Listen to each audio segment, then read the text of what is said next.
Wow, guys, dikatakan selepas Indonesia kalah di persidangan WTO di mana Indonesia membalas dengan menaikkan 1000 kali peratus pajak ekspor nikel ke Eropah. Adakah ini benar, guys? Jom sama-sama kita semak dulu video ni.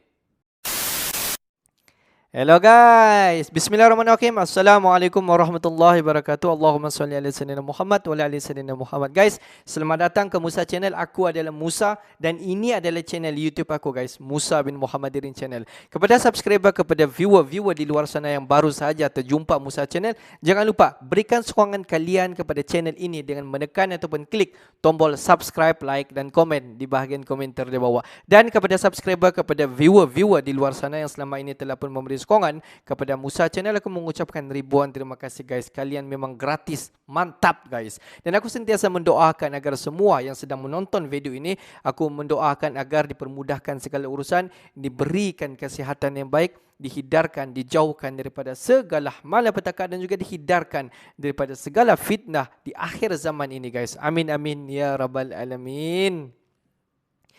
Guys, seperti biasa, hari ini kita akan buat sedikit lagi video reaction di channel Bagi-Bagi. Dan kalau kita tengok judul video yang kita akan react hari ini, di mana dikatakan Indonesia membalas dengan menaikkan bukan 100 kali peratus, bukan 2 kali peratus, tetapi 1000 kali peratus menaikkan pajak ekspor nikel ke Eropah. Wow! Adakah ini benar, guys? Jom kita semak dulu video ini. Seperti biasa di hujung nanti baru kita akan bagi sedikit kita punya respon mengenai video ni, guys. Apa-apa pun jom kita semak dulu video ni. Wow, no issue. Jokowi balas dendam, naikkan 1000% pajak ekspor nikel setelah kalah di WTO, Uni Eropa semakin miskin. The topic of palm oil will be a very important one in the discussions. We look forward to the discussion and we hope to receive concrete proposals from the Indonesian side for taking the next step. We know how important palm oil is for Indonesia, for your employment, for livelihoods in the rural areas, as your colleague has just shown. Dan kita harus hati-hati betul. Harus hati-hati betul. Dan lebih penting lagi, detail satu persatu harus dikupas. Oleh sebab itu, memang saya mengajak kita semuanya merubah mindset kita. Mindset kita, guys. Ini channel Bagi-Bagi. Halo sahabat Bagi-Bagi, tak masuk akal, kekalahan Indonesia dalam sidang WTO justru membuat Uni Eropa semakin miskin. Pasalnya dari kekalahan ini membuat Jokowi marah besar, dan akan naikkan pajak ekspor nikel sampai 1000% kabarnya. 1000% bayangkan, memang negara seperti Uni Eropa harus dikasih paham, jangan sampai kendor. Kita sebagai warga Indonesia, mau ke WC saja harus bayar, masa Uni Eropa maunya gratisan. Keputusan ini dipicu kekesalan Jokowi kepada Uni Eropa, yang terus menghalangi hilirisasi di Indonesia. Balas dendam ini akan mulai dilakukan jika pada sidang banding WTO, Indonesia kalah lagi. Sepertinya semua warga Indonesia mendukung keputusan tersebut, bahkan semua menteri dan kabinet akan menyetujuinya, karena ini demi kesejahteraan Indonesia. Embargo pastinya sudah di depan mata, siap-siap saja, media massa akan ramai dengan datangnya embargo dari Uni Eropa. Sahabat Bagi-Bagi, pemerintah harus menelan pil pahit atas kekalahan gugatan Uni Eropa di Badan Penyelesaian Sengketa, atau Dispute Settlement Body. Organisasi Perdagangan Dunia atau WTO. Indonesia dinyatakan terbukti melanggar ketentuan, khususnya perihal larangan ekspor biji nikel ke luar negeri. Hasil kekalahan tersebut dituangkan dalam hasil keputusan sengketa DI 592, terkait final report yang keluar pada tanggal 17 Oktober tahun 2022. Namun keputusan panel tersebut dikatakan pemerintah Indonesia belum memiliki kekuatan hukum tetap sehingga pemerintah akan melakukan banding. Tetapi jika akhirnya Indonesia benar-benar menelan kekalahan, dan larangan ekspor dibuka lagi, Indonesia kelihatannya sudah menyiapkan instrumen pengganti, agar pendapatan negara dari komoditas nikel bisa tetap cuan bagi Indonesia. Instrumen itu adalah penerapan pajak ekspor. Direktur Pembinaan Program Mineral dan Batubara, Dirjen Minerba Kementerian ESDM, Triwinarno, mengatakan terkait dengan pajak ekspor nikel sudah masuk ke tahap pembahasan. Perencanaan mengenai penerapan pajak ekspor, ditujukan untuk bea keluar produk hilirisasi nikel pig iron dan ferronikel. Sahabat bagi-bagi, pengenaan pajak untuk ekspor nikel kelihatannya akan segera dilaksanakan. Hal ini diungkapkan langsung oleh Menteri Keuangan, Sri Mulyani saat berbicara dalam konferensi pers, Komite Stabilitas Sistem Keuangan atau KSSK. Sri Mulyani mengatakan, pajak ekspor nikel dan ferronikel adalah langkah dukungan kebijakan dari pemerintah, dalam meningkatkan hilirisasi pertambangan termasuk nikel. Untuk pemberlakuan penerapan pajak ekspor nikel itu, kata Sri Mulyani, pihaknya sedang melakukan diskusi dengan para menteri perekonomian dan menteri terkait. Sri Mulyani menambahkan, bahwa langkah pemerintah mengembangkan hilirisasi nikel bisa menimbulkan neraca pembayaran Indonesia. Sehingga, trade account menjadi lebih baik. Disebabkan ekspor yang terjadi bukan hanya barang mentah, melainkan memiliki nilai tambah melalui hilirisasi.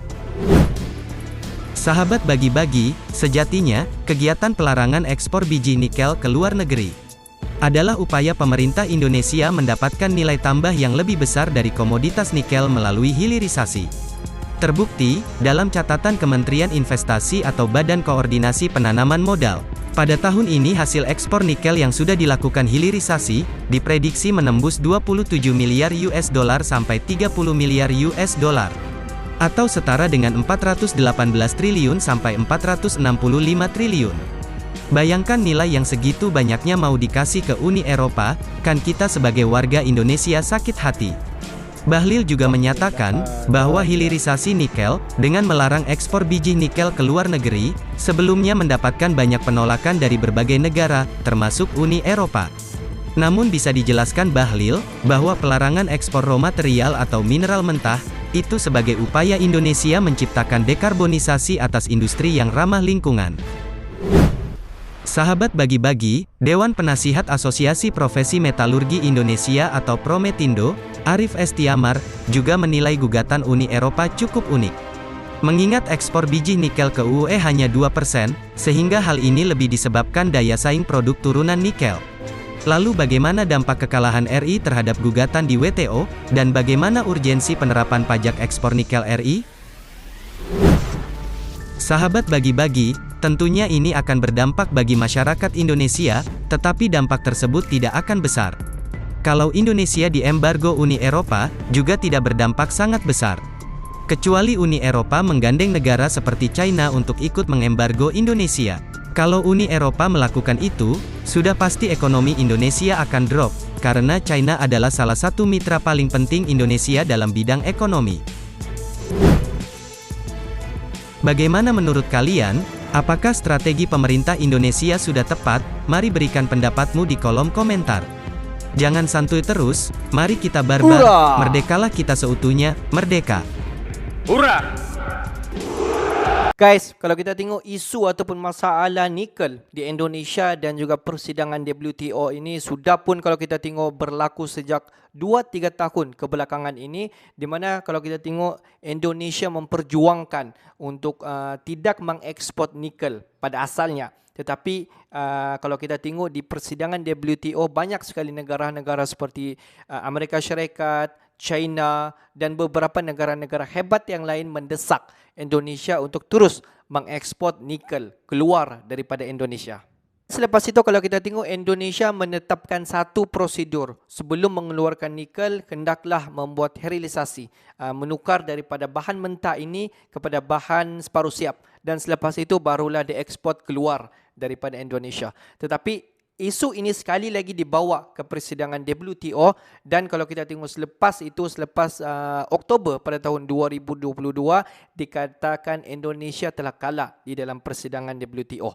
Walaupun kalau kita tengok bahan mentah nikel ini adalah hak kepunyaan Indonesia, tetapi menurut daripada peraturan yang telah ditetapkan oleh WTO, Indonesia semestinya ikut apa yang telah digaris panduankan di dalam persidangan WTO. Tapi guys, kalau kita tengok hasrat WTO untuk mendesak Indonesia untuk mengekspor nikel tidak terkentik di sana, di mana kebijakan daripada Presiden Indonesia dan menteri-menteri di Indonesia kita dapat nampak selepas sahaja mendapat kritikan daripada WTO, di mana Presiden Indonesia Indonesia dan juga menteri-menteri di Indonesia telah menetapkan, okey, tidak masalah, ini akan ekspor bahan mentah nikel walaupun seperti apa permintaan daripada sidang WTO, Indonesia akui. Tetapi Indonesia menaikkan pajakannya. Setiap nikel-nikel yang diekspor keluar daripada Indonesia, Indonesia akan mengenakan pajakan 1000 kali peratus setiap bahan-bahan nikel keluar daripada Indonesia. Wow, mantap guys. Di sini kita dapat nampak kebijakan Presiden Indonesia dan juga menteri-menteri di Indonesia. Walaupun mereka tidak dapat satu jalan penyelesaian, mereka cari jalan solusi yang lain dan akhirnya Indonesia dapat jalan untuk menaikkan pajakan untuk mengekspor setiap bahan-bahan mentah walaupun tanpa dilakukan sterilisasi. Sebab kalau kita tengok di sini menurut daripada Sri Mulyani, di mana keuntungan Indonesia di dalam mengekspor bahan nikel mentah dan juga setelah dibuat sterilisasi. Di mana keuntungan dia berpihak kepada setelah membuat sterilisasi setiap bahan-bahan nikel keluar daripada Indonesia dikatakan lebih menguntungkan daripada mengekspor bulat-bulat bahan mentah. Jadi sudah semestinya di dalam persidangan WTO mereka tidak mahu Indonesia ini untung banyak dan mereka mahu Indonesia untuk mengekspor bahan bulat-bulat bahan mentah nikel keluar daripada Indonesia. Tetapi Indonesia tidak terhenti di sana, di mana Indonesia dikatakan tidak masalah. Jika mereka mahu kami mengekspor bahan bulat-bulat nikel ini keluar daripada Indonesia, boleh. Tetapi kami akan menetapkan pajakan 1000 kali peratus keluar setiap bahan-bahan nikel keluar daripada Indonesia. Sebab kalau kita tengok, nikel ataupun bahan mentah daripada Indonesia adalah hak Indonesia untuk menetapkan setiap harga pajakan yang keluar daripada Indonesia. Jadi guys, kalau kita tengok tiada sebenarnya isu yang akan dikenakan kepada Indonesia sekiranya menaikkan harga pajakan lebih mahal daripada sebelum ini. Jadi kalau kita tengok, jika mau membeli bahan-bahan nikel daripada Indonesia dipersilakan, tetapi dengan harga yang baru, dengan harga pajakan yang lebih mahal. Jika tidak mau membeli nikel daripada Indonesia dipersilakan. Banyak lagi negara-negara yang lain yang pasti akan membeli bahan-bahan nikel daripada Indonesia. Jadi guys, pendapat kalian bagaimana? Adakah ini patut untuk diteruskan untuk mengekspor bahan-bahan mentah keluar daripada Indonesia? Okeylah guys, untuk hari ini sampai di sini saja sedikit information daripada Musa Channel, dan kepada subscriber, kepada viewer di luar sana yang belum lagi klik button subscribe, please guys to klik button subscribe, like dan komen di bahagian komentar di bawah. Akhir kata daripada Musa Channel, thanks for watching my video. Assalamualaikum warahmatullahi wabarakatuh. See you the next video guys.